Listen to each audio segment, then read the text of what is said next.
Everyone, welcome back to SAT Math Question of the Day. Here's our question of the day. Please read it, pause it, and let's go over it. A window repair specialist charges $220 for the first 2 hours of repair, plus an hourly fee for each additional hour. The total cost for 5 hours of repair is $400. Which function f gives the total cost in dollars for x hours of repair when x is greater than 2? Okay. So when we do problems, I think it's really important, and when you hit the SAT to hit, is it absolutely straightforward, easy? Is it a little complicated where you have to read it and be more careful? Is it really hard? You got to be really careful on this problem, like super careful, because of the offset that it's $220 for the first 2 hours of repair. So I've done my work and I've practiced on SAT questions, mostly on Blue Book, and I've seen this question before. In fact, this may be on a Blue Book question. And I think the best way to do this is to plug in the numbers of 2 and maybe 3 or 4 and see which equation works, rather than derive the equation using more traditional methods. So, the total cost for 5 hours of repair is $400. So you would check f of 5 has to equal 400 and f of 2 has to equal 200. And whichever 20, choice 220, right? Yeah. Whichever choice gives you these two, that's the answer. This is how I would do the problem, hands down. What do you think, Seth? Yeah. Yeah, this is such a case of using the answers to help you get the answer. Looking at the answers to get the answer, as opposed to writing out the absolutely offset question. Yeah. And then when you start doing that, you will find that the choices get eliminated.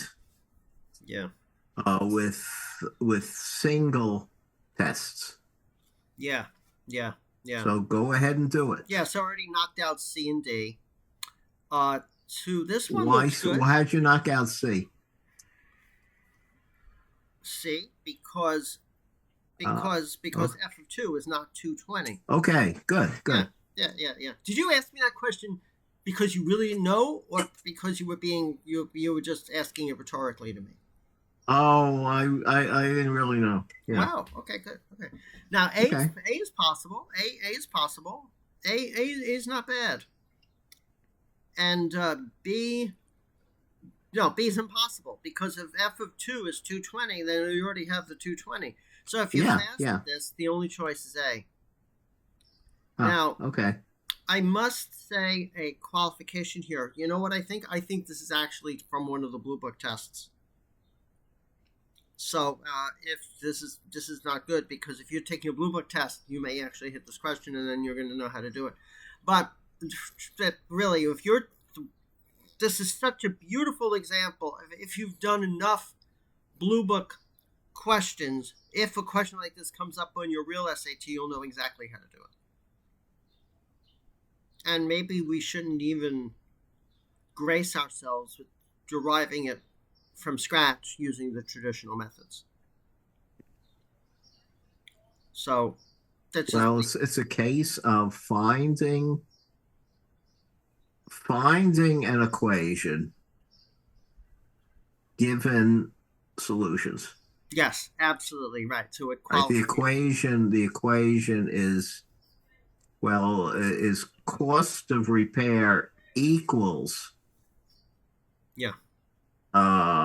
some expression, cost of repair for various numbers of hours, right, equals various m times numbers of hours plus b. Right. And then the problem is finding the m and the b. Right.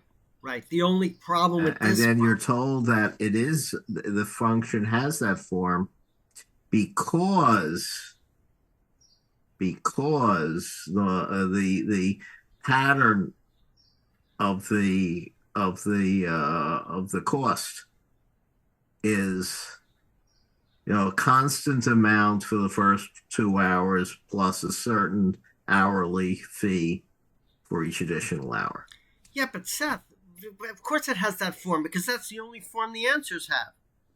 You don't have to waste your time being smart and thinking it through that carefully. Look at the choices. Well, actually, the choices explicitly, are the only choices. The only choices are in this form.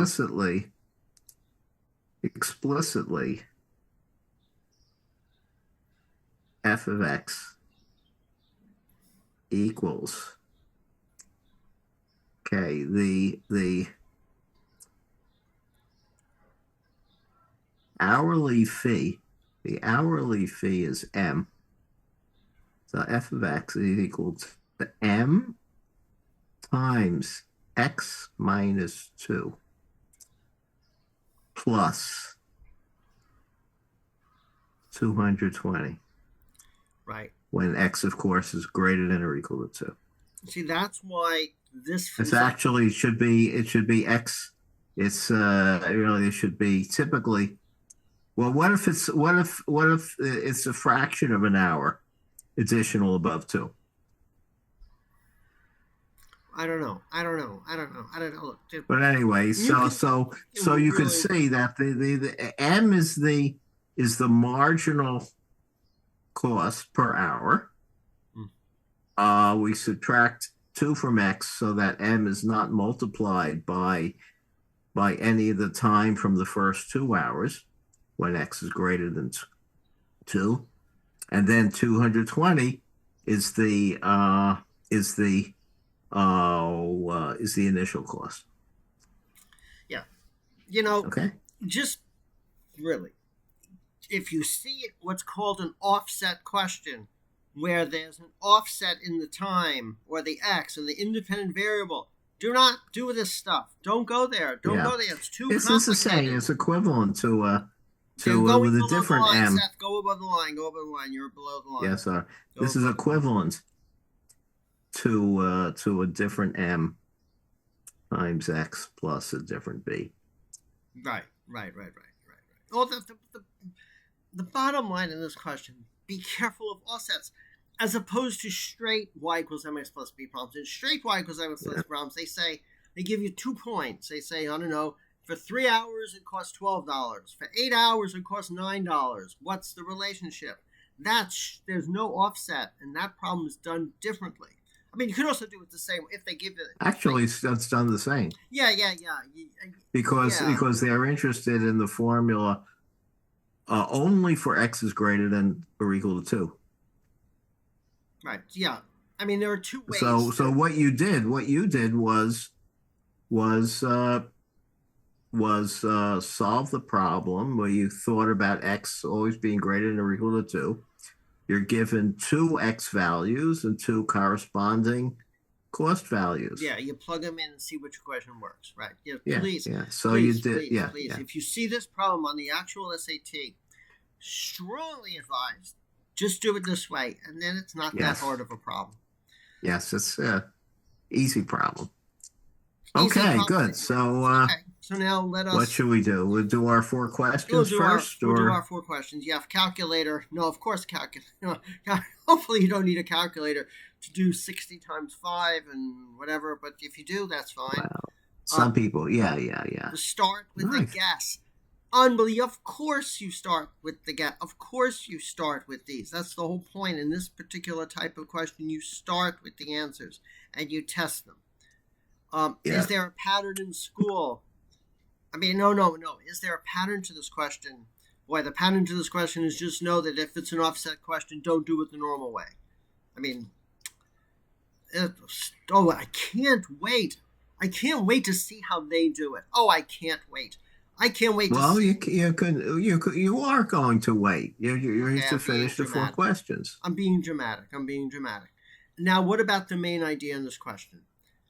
Well, why don't we look and see the answer, how they answer it, and then maybe that'll give us a clue as to what they think the main idea is. What I think the main idea is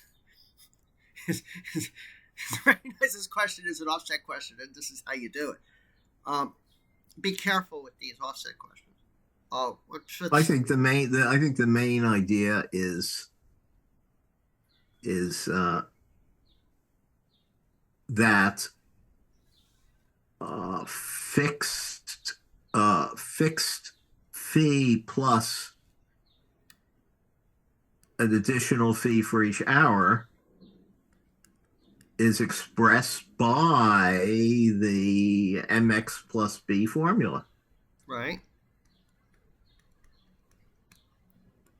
That linear, How do you deal with a linear function in the best way? linear function with a constant add-on is the mathematical way of expressing this idea in pricing. I don't know, I mean, And this idea of the idea of pricing, something that extends over a period of time, is a common idea of pricing when you go when you go buy things, you right. go spend money on for services Right. that extend over time. Yeah. And that the point of the math is that this math that you learn, mx plus b, is the math that expresses this idea in working with money. Yeah. Yeah. Yeah. I think that's the main idea. Wait, if they really wanted to make this hard, no, it's okay. If they really wanted to make this hard, they would have not made this a multiple choice question, and they would have made it one of those free response questions where you have to answer the number. And then they would ask, okay, given this, what is the hourly fee? What is the hourly fee? Yeah. OMG, then you are stuck. Because then you actually have to write the equation, and then you have to say 60. Not really. Wait, what do you mean? Not really. You're told if you want to know the hourly fee, and you're given the total fee for 5 hours and the fee for the first 2 hours. So what you do is you take the total. You could solve it by common sense. You take the total for 5 hours, 400, subtract 220. Okay. Let's do which that. Is the amount, which is how much is that? Yeah, that's 180 is how much you paid in fees.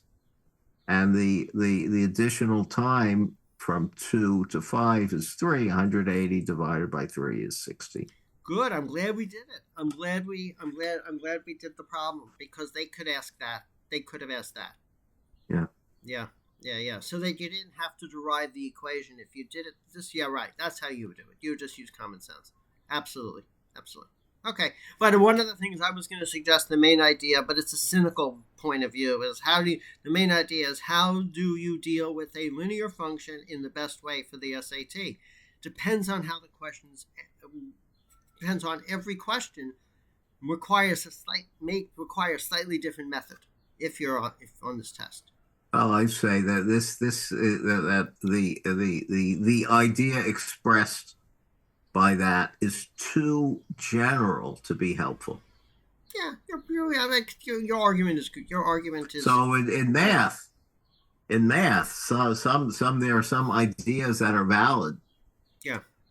That the idea makes sense, but it is too general to be of use. Oh, okay. So then, then if you're given 2 points on a question and they give you the equation, not a bad way to solve the problem for the SAT is to test the equation against those 2 points.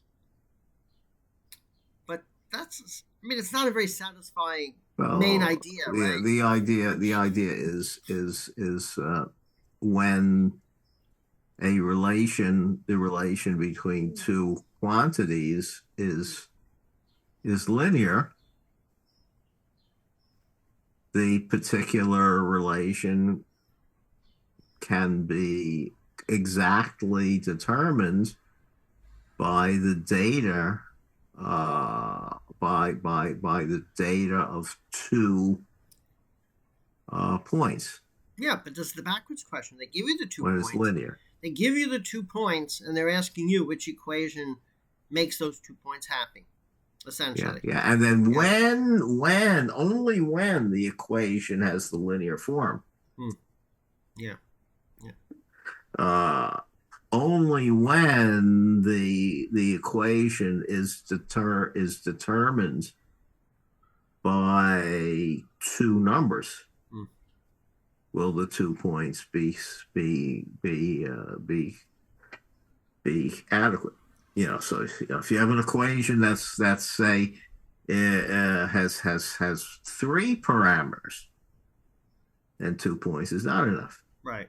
By the way, I'm not sure they mentioned how does this differ from a school test. Oh, dramatically different from a school test.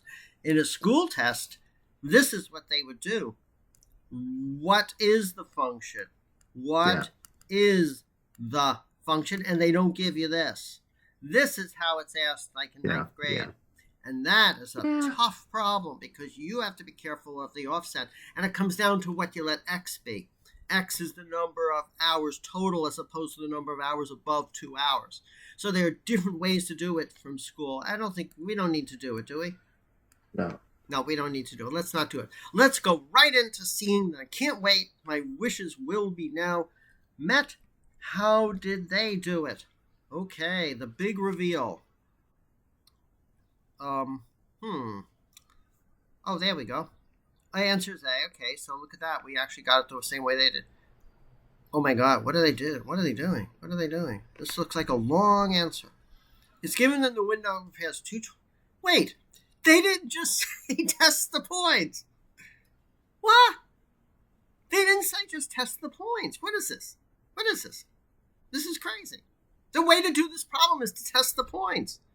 If you want to finish your SAT and have time for the really hard... This is a hard question. This is crazy. Wow. Yeah. Why don't they do that? Why don't they just say test the points? I mean, maybe, I don't know. Maybe because they want you to know how to do it the more traditional way, like from school. Oh my God. Oh God. No. I mean, Seth got close to this, right? With the xn minus 2 thing. Remember Seth wrote that? The formula is y is equal to n x minus 2 plus b. Yeah. Oh my God. What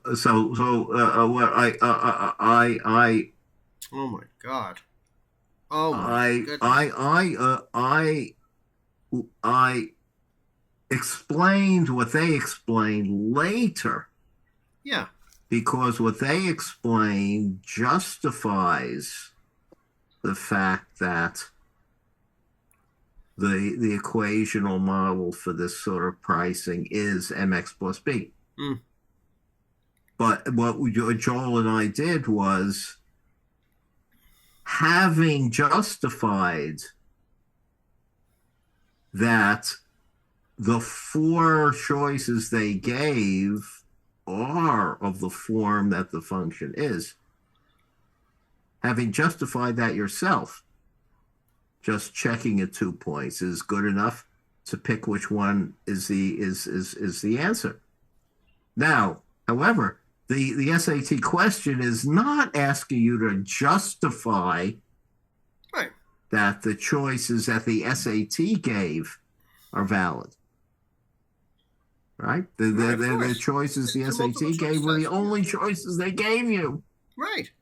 So you could use, instead of going, so even though you could justify it to your own mind, you could go get towards the answer more quickly by using the fact that SAT questions are almost always consistent, that the mathematics the SAT encompasses is correct. I don't know what you're talking about. All I know is that... Yeah, I agree. All we know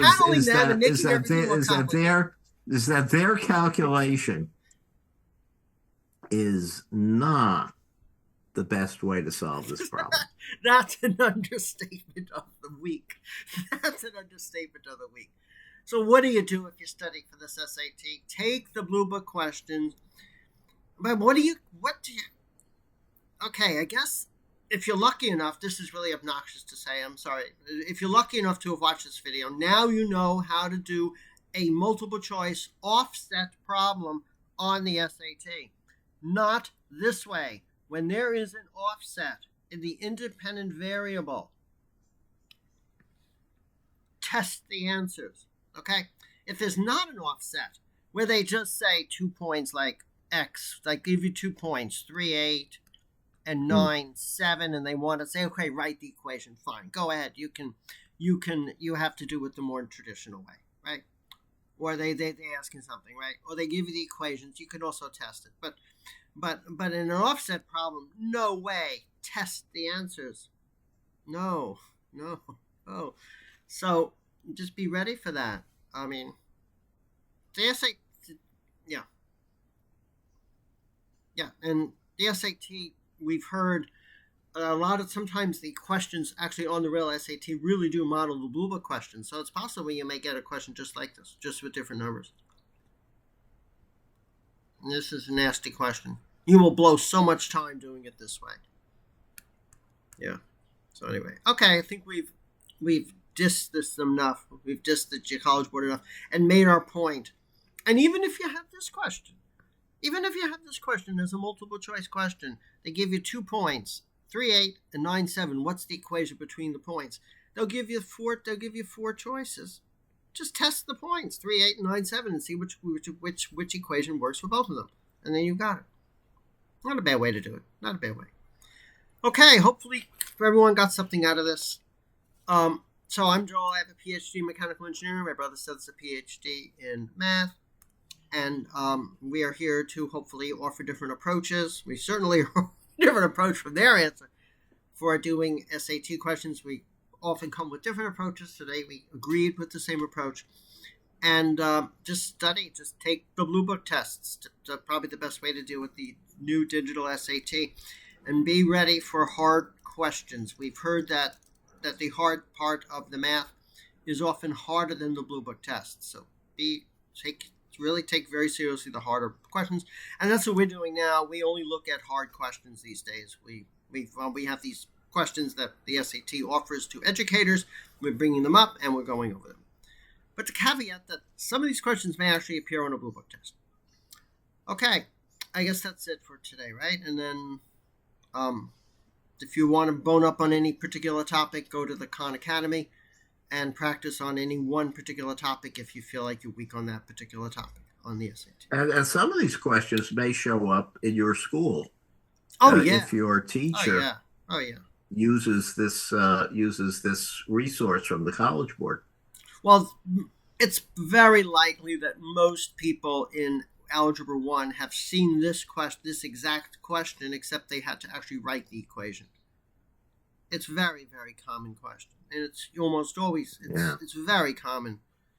And and I'm sure many people have gotten it wrong in school because they don't realize what the offset is.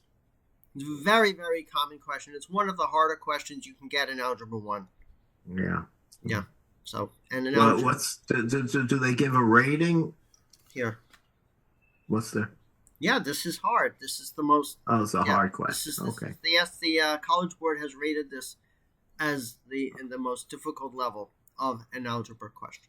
So, yeah. Okay, everyone. I think we're done then, right? Okay. Have a great day. Thanks. Tomorrow's Thursday already. Whoa! So tomorrow we do Throwback Thursday, where we go back to a test maybe from 20 years ago, and we look at one of those questions as well. Okay, everyone. Yeah. Have a great day. Take care, everyone. Bye-bye.